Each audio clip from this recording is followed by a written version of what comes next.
Hello à tous, aujourd'hui on se retrouve pour un nouveau book haul, donc mon book haul du mois de mai, non du mois de juin, je suis totalement perdue. Mon book haul du coup du mois de juin, et dedans il y en a certains que j'ai déjà lus, donc ça c'est plutôt pas mal, je vais pouvoir déjà vous donner un petit avis très bref mais qui sera bien plus détaillé dans ma vidéo bilan du mois comme d'habitude.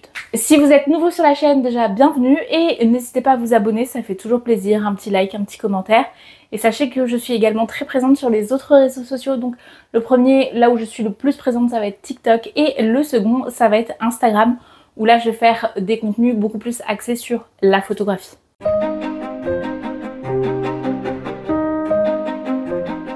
On va commencer par les livres que j'ai acquis lors du Festival du Livre à Nice. Et donc j'ai acheté les deux premiers livres de l'Empire du Vampire, donc La Cour des Ténèbres et La Cour du Miracle.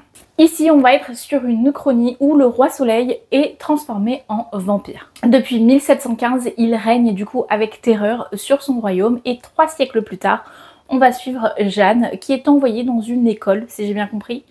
Oui, une école formant les jeunes nobles avant leur entrée à la cour. Elle va être donc catapultée dans ce monde assez sombre et assez chaotique et elle va devoir survivre entourée de vampires. On va être sur des complots et des trahisons, c'est tout à fait ce que j'aime, mais par contre c'est un livre à partir de 13 ans, donc on est vraiment plutôt jeunesse young adulte. J'ai acheté les deux premiers que je me suis fait dédicacer, donc on verra bien, j'espère, mais vraiment j'espère vraiment beaucoup aimé cette saga puisque j'étais un petit peu déçue par Phobos, donc on verra bien sur celle-ci ce que ça va donner. Ensuite j'y étais avec une amie, Nina, avec qui je travaillais parce que maintenant je suis en arrêt maladie, mais on a été à la Fnac parce qu'on a été un petit peu déçus. Pendant justement ce festival littéraire, il y avait que très peu de fantaisie, vraiment.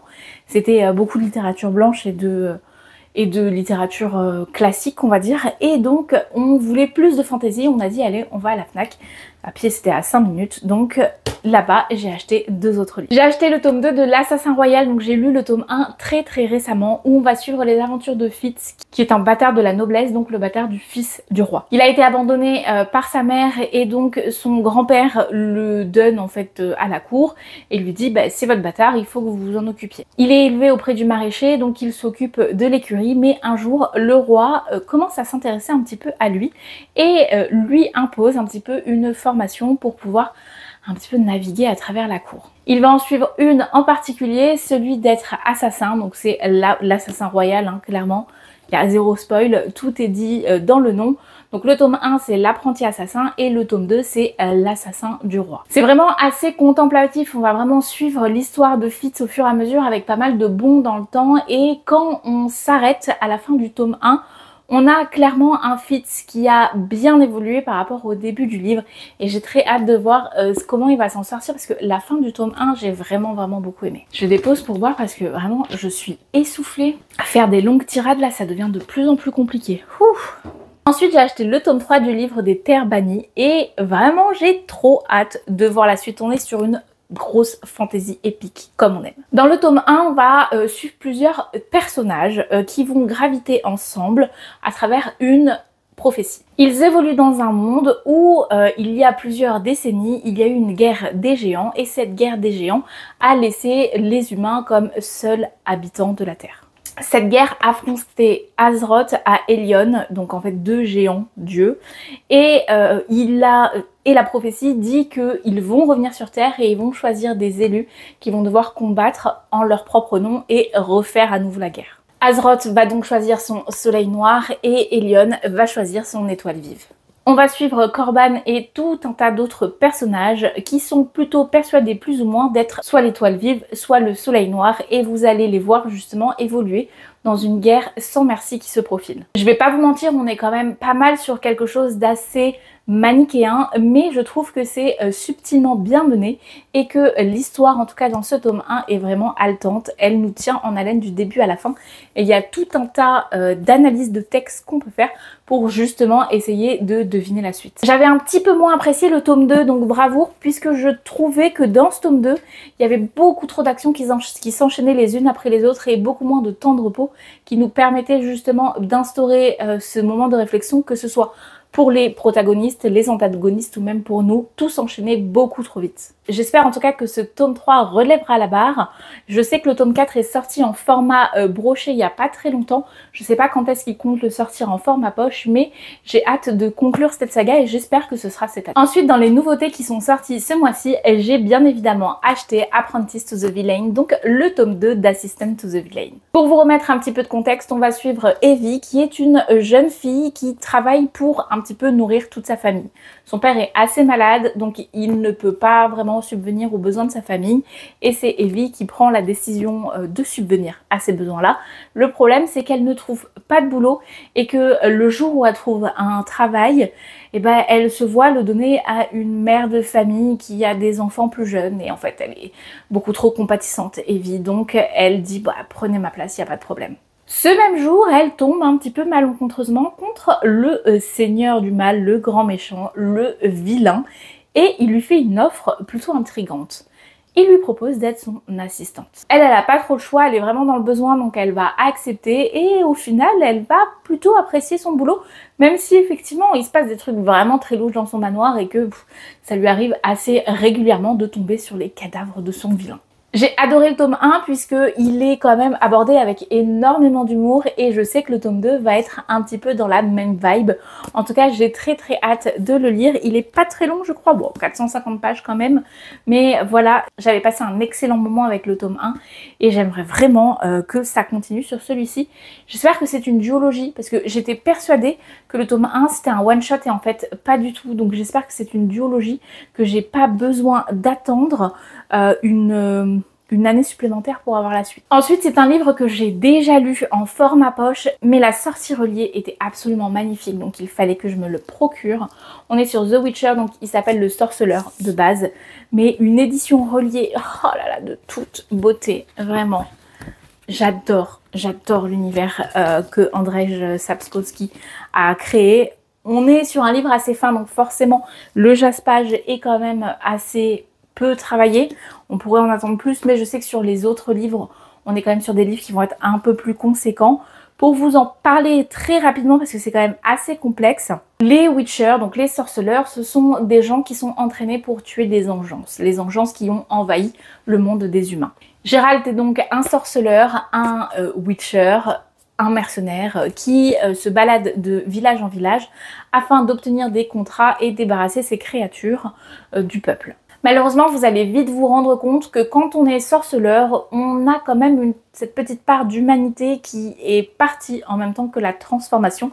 Et vous allez suivre Geralt à travers toutes ses quêtes et à travers tout justement ses contrats qui va tomber sur des personnages plus ou moins doués d'intelligence et qui va devoir faire des choix pour savoir si oui ou non ça vaut le coup de mener le contrat à bien. J'ai pas envie de vous en dire plus parce que clairement c'est le livre qu'il faut lire pour comprendre, surtout que attention, dans ce tome 1, la temporalité est un petit peu particulière. Je vais pas vous mentir, c'est un peu particulier à lire, mais au fur et à mesure on comprend, on commence à assembler les pièces du puzzle. À partir du tome 2, c'est quand même vachement plus fluide. Ensuite, j'ai bien évidemment fait partie de celles qui ont craqué pour le tome 3 de la saga Empyrean, donc Onyx Storm. Non, je n'ai pas lu avec la jaquette, donc oui, mes dorures sont toujours présentes. Par contre, bien évidemment, elles se sont bien barrées sur la partie cartonnée, mais ça, je m'y attendais.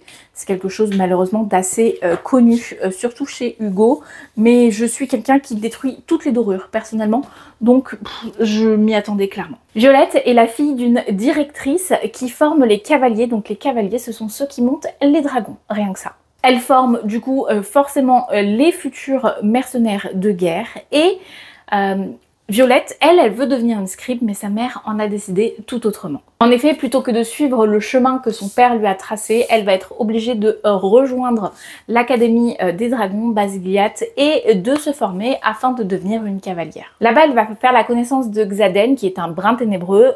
Premier abord, on se dit chouette. Le problème, c'est que c'est l'un des ennemis jurés de sa mère parce qu'elle a fait certaines choses dans le passé qui font que tout Xaden et ses amis la détestent. Vous allez donc la suivre, essayer de survivre dans cet univers quand même assez sanglant et très meurtrier, puisque pas mal de ses camarades vont succomber à la formation. Il y a bien évidemment beaucoup plus en jeu, beaucoup plus de politique et de guerre, mais j'ai pas envie de vous en dire plus si vous voulez découvrir cette histoire. Comme beaucoup, je l'ai déjà lu et comme tout le monde, j'ai été quand même assez déçue de la traduction. Cela dit, l'univers reste quand même très addictif et je suis contente d'avoir lu ce tome 3 et j'attends le tome 4 avec impatience. J'ai reçu également en service de presse La Mélodie de Cendre et de Lune, sauf qu'en fait quand je l'ai demandé, j'avais pas du tout compris que c'était un tome 2 et donc j'ai dû acheter, donc je me le suis procuré sur Vinted, une couronne de verre et de lierre de Claire Legrand. Donc là vous avez le tome 1 et le tome 2 de la saga Middlemist. Gemma a tout pour être heureuse. Elle vit dans une famille noble, elle n'a aucune obligation, tout ce qu'elle doit faire c'est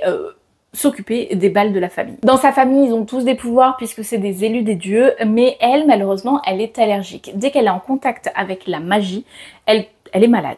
D'un côté, vous avez sa sœur Mara qui est envoyée pour un petit peu servir et protéger le pays, et vous avez son autre sœur Fallon, je crois qu'elle s'appelle, Farine, pardon, qui complote avec son père pour essayer de destituer la famille basque. Donc la famille basque, ce sont leurs ennemis jurés. Gemma, elle est au milieu de tout ça, elle s'ennuie un peu et elle a décidé de prendre un petit peu son destin en main. Surtout qu'elle vient de faire la rencontre de Talan, qui est un mystérieux inconnu et qui en plus de ça, le pouvoir d'apaiser ses maux qui sont liés à la magie. Elle va donc commencer à fourrer un petit peu son nez dans les affaires de famille et elle va découvrir qu'elle est peut-être la seule à pouvoir libérer sa famille de la malédiction qui pèse sur eux. J'ai commencé ce livre sans trop d'a priori parce que j'avais vu quand même pas mal de chroniques assez négatives.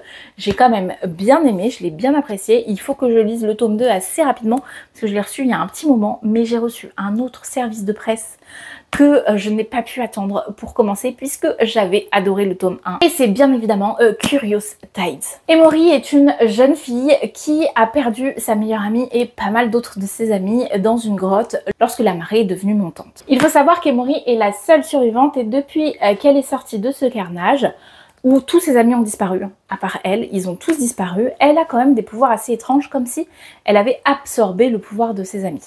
Elle, c'est une guérisseuse tout à fait lambda, sauf qu'elle commence à développer des capacités qu'elle n'avait jamais maîtrisées jusque-là. La chose qui lui fait poser encore plus de questions, c'est lorsque ses amis reviennent à la vie au fur et à mesure pour remourir presque aussitôt après. Elle va donc décider de mener l'enquête et pour ça, elle va se rapprocher de Baz qui est le frère de sa meilleure amie qui est décédée pendant l'accident. J'ai lu le tome 1 à la sortie et je l'avais vraiment adoré et donc quand le tome 2 a été annoncé, je me suis empressée de le demander en service de presse.